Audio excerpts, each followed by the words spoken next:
El pasado sábado, nuestra televisión pública nos denegó el derecho a recibir esta información. Por ello, os proponemos un reto: que las visitas de este vídeo superen la audiencia de ese día. Debemos lograr que 200.000 personas de toda Euskal Herria vean este vídeo.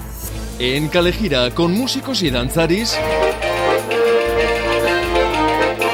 así llegaba a la Diputación de Guipúzcoa la marcha convocada por Gurasos, presencia entre otros de varios niños, por ejemplo, Nora. ¿Podéis imaginar el temor que sentimos nosotros, las niñas y niños de Usurbil, Lasarte, Hernani, Andoain, Zubieta, Astigarraga y muchos otros pueblos? ¿Somos acaso invisibles? ¿Sois insensibles? No entendemos que no hayáis venido a la cita de hoy, ni que os hayáis reunido con nuestras madres y padres en 3 años.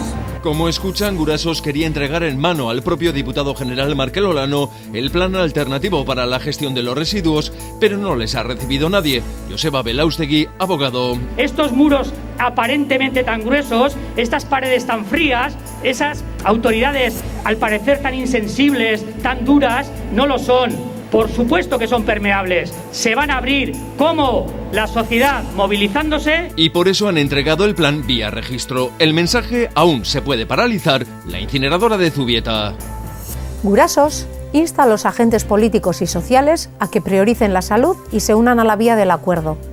La gestión de los residuos incumbe a todos y todas. Compártelo.